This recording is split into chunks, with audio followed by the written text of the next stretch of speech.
What is going on, 3D printing folk? I am back with a new video. Guys, I know my upload schedule has been pretty erratic. I've been super busy, but I just have to let you guys know that I got my hands on another printer. Yeah. I don't know. This is like the hobby of just buying printers, playing with them and having fun with them, but it doesn't stop at just printing out cool stuff. You see one on sale, you're like, I gotta have that one. And I'm pretty sure a lot of you guys can relate. So, Anycubic has been on their game. If you didn't watch my last video on the unboxing of the Anycubic Cobra Max, go check that one out. As I said in that last video, I've been looking for high-end, well, not high-end, large-scale printers because I do a lot of prop making and helmet making and stuff like that. So I wanted to get my hands originally on a Creality CR10 Max, but apparently they don't make those anymore. They have another pretty big printer, which I think it's like the CR6 or something like that, but that one is going for about $1,000. Anycubic came out with their Cobra line a few months ago, and the Cobra Max has been my favorite printer, and it has been fantastic, and it's still working great up to this day. But because they're trying to push out more product, and their new product, mainly their Cobra series for their FDM and their resin series, the M3 for their resin printers, they have been going on sale a lot. They have been trying to just clear out all their old inventory to make room for the new stuff. So their Anycubic Chiron was actually on sale for $259. Now, originally this printer is about a good $400 or $500 printer. It is the precursor to the Anycubic Cobra Max. This is what came before, and you can tell it came before because aesthetically, the Cobra Max looks fantastic. Everything that was wrong with the Chiron, they fixed it with the Cobra Max. When you unbox the Chiron, it's like, okay. But it was a large scale printer. It was affordable, a little over $200. You can't really beat that with free shipping. The problem is that they have been scarce in shipping to the US. So right now, if you were to go online, if you're living in the UK, you've lucked out. You can go ahead and grab that. Do it if you're in the UK.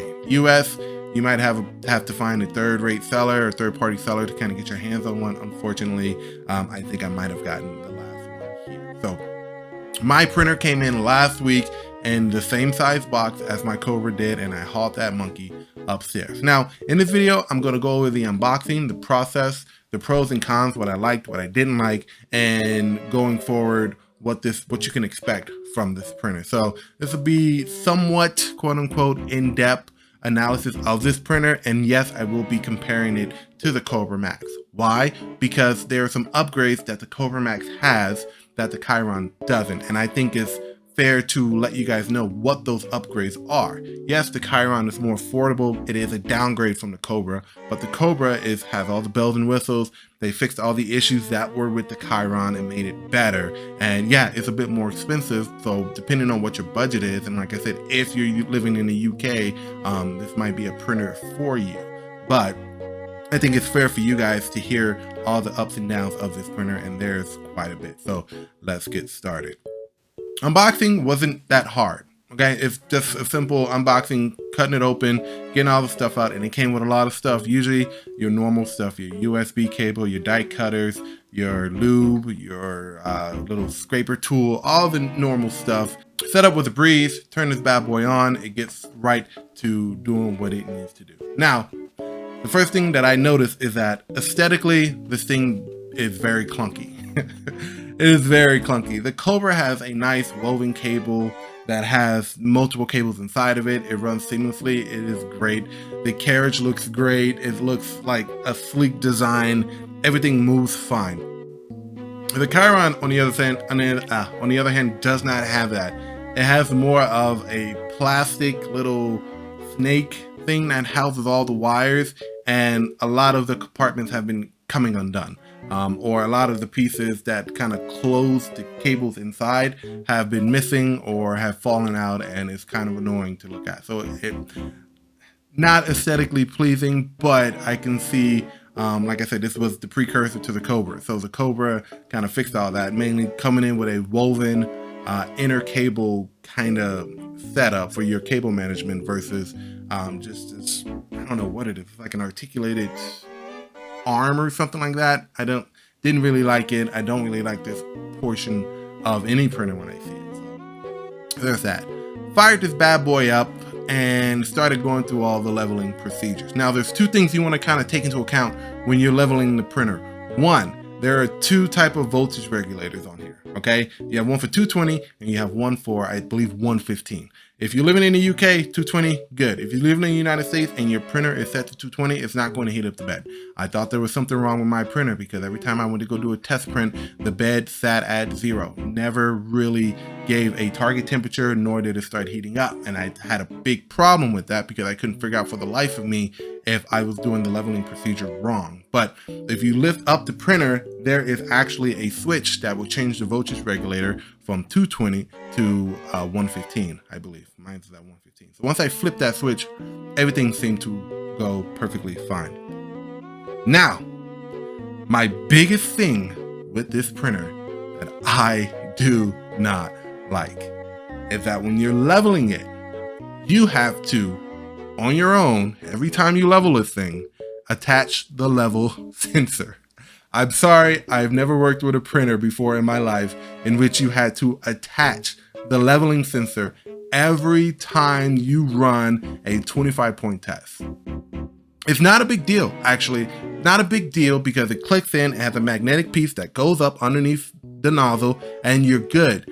My problem is that I don't like attaching something every time I need to level a printer. Call me spoiled, call me a little bit spoiled, but I've never dealt with a printer where you have to attach a sensor in order to level the print bed. If you have a BL Touch added to your carriage, usually there is a mount on the carriage somewhere that allows you to mount your BL Touch and run the wires through. The Cobra has the same exact sensor. I want to say it does. No, it doesn't, because it levels it with the nozzle. That was my mistake. But whatever sensor is on the Cobra, you don't have to remove it every time you want to level. Again, one of those upgrades that the Chiron didn't have that the Cobra has. You just have to hit print or hit level and let it do its thing. Now, you can manually level it. They have the little screws underneath the bottom to do that with the paper and make sure that the nozzle sort of does its thing. But for those people who don't want to do that, you do have to attach the sensor every time you want to level. Thankfully, I was only able to level it once, and it's been working fine ever since. So once you level the bed, it does a 25-point test. It's like all major printers, just like how the Cobra does it. You're good to go. Now, there is a upside with this. There is a shining light at the end of this really weird removing sensor tunnel that is very dark on the inside and you don't really know what you're doing. And that is, it comes with a print test. Not a print test like an owl statue or like an XYZ calibration cube, an actual print test to see how close the actual nozzle is to the bed. Now, that could be a point of maybe saying that the 25-point leveling with this sensor is not 100% accurate. So if you run this print test, you can tell if the filament is coming out on the bed nice and smooth with that nice fine first layer, or if it's coming out dribbly and that's telling you that the nozzle is too high.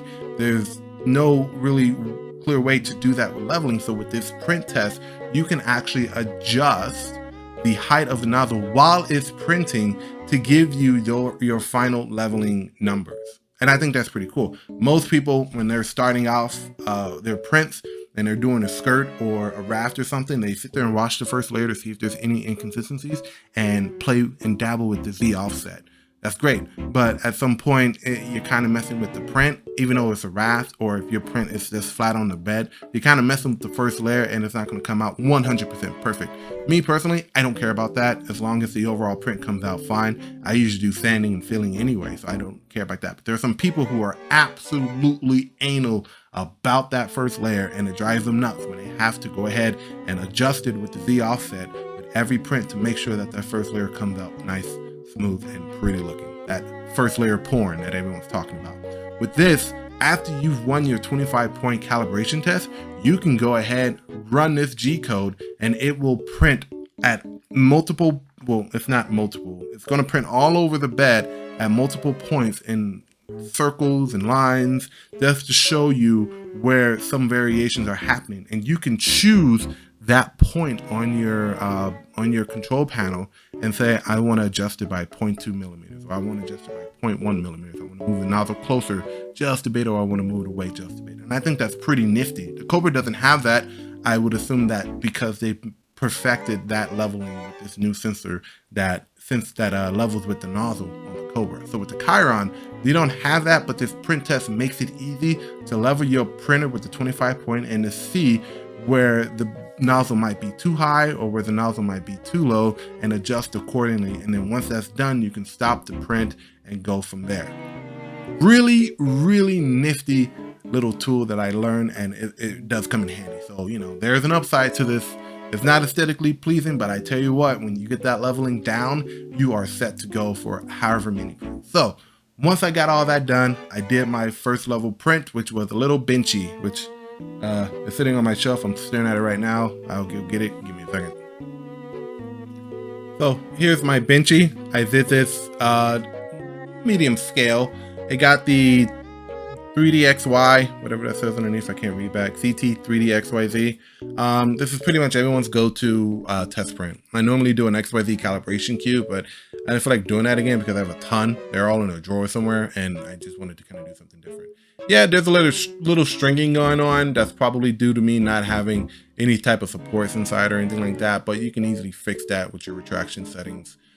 Here, the layer lines, I did it at a 0.2 layer height, and it looks great. It looks pretty solid. You don't really see any cracks. Everything was done very seamlessly, and it took about maybe an hour and a half for this Chiron to do this little boat on the big bed. So what I've decided to do is do something a bit more elaborate, because this is going to be for props and cosplay tools and all that fun stuff that I like to do. So I decided to up the ante. This is my version of Matthew Cook's Green Ranger helmet from the Boom Studio Mighty Morphin Power Ranger series. I love this helmet so much that I went ahead and had it done, and I just released this file on my Patreon. So if you're a Patreon member, hey, you got this to print. If you're new, go check out my Patreon. You get this helmet as a part of October's rewards. This thing took 3.5 days, and as you can see, the details on it, everything about it looks fantastic. I did make a cut in the back right here, and it's actually printing the back of the helmet right now, and I was able to lay it flat on the bed just like that, and it did everything very seamlessly, and everything looks great. I did it at a 0.2 layer height, and like I said, 3.5 days later, I got this bad boy. I sized it to my head. It fits perfectly. I'm not going to show you because I got to take off my glasses and my hat and all that stuff, but it scaled perfectly to my head using Simplified 3D and Mesh Mixer to cut it out. So all in all, the Chiron isn't a bad printer. I can see why Anycubic decided to upgrade it, because there are a lot of stuff that can be done better, especially wire management with the sensor, the leveling bed, all the procedures that come with it.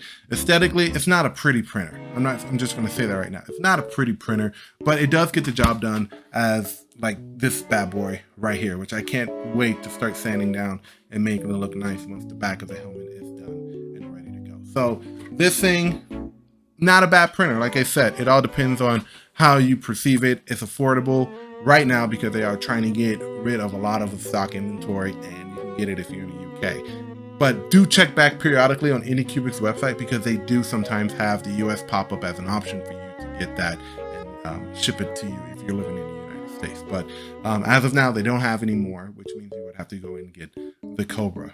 Do I recommend this printer? Absolutely. Like I said, it takes a little bit of time getting used to the whole plugging in the sensor and attaching it every time you want to level it. It gets kind of tedious and it gets annoying after a while. Make sure you do plug in everything. There are 2 motors on your on your Z rods that need to be plugged in. Otherwise, it's not going to work. I made that mistake, but you know, lucky it wasn't anything too major. Just plug in your sensor, your Y stop, and your motor. So just make sure all that is in there. Another thing that I did have issue with the leveling bed is that when you plug in the sensor is a 2-pin connector that goes on top of the carriage. It is a pain in the ass to get that out, and I actually end up pulling out the connector onto the board that is attached to the carriage, and I had to use pliers to take apart the sensor and the connector, put the connector back in there the right way, otherwise it's not going to work properly, and then make sure that everything works properly when you go to sensor, because it's not going to work if the pins are reversed. You do have to use pliers to pry it out because it is a very, very tight fit. So leveling, I hope I don't have to do that very often. I don't really do that after the first time of leveling. Once it's leveled, it's good to go. I don't have to worry about it. So that's that. So Chiron, not a bad printer, good to go. Nice little 400 by 400 by 450. This thing is huge. It has a nice little extruder, has everything that the Cobra has. Like I said, it's an upgraded version of the Cobra, just has less bells and whistles than the Cobra. So that's going to do it for me. I hope this video helped you guys if you guys are still looking to get a printer or something like that, or you're still looking to get a large scale printer. So that's going to do it for me. Thank you guys for watching. Go ahead and like and subscribe. But before we go, I did want to give a quick shout out to all my Patreon members. This goes to Josie Ride, Katie Ruiz, Balby Smith, Johnny Brown, Michael McCullough, LOL 8-Bit, and Trevor Mallow. If you guys want to get your hands on October's reward, go check out my Patreon, patreon.com, Will at Heroic Studios. You will see the link in the description. And of course, I'm giving away a lot of cool other things, not just this helmet. So go check out my Patreon, and I hope to see you guys there. November's rewards are on the way. So until next time, folks, take care of yourselves, do some 3D printing, show me what you're working on. I'm really excited to see what everyone is doing with their 3D printers. So until next time, guys, take care of yourselves, and I will talk to you guys later.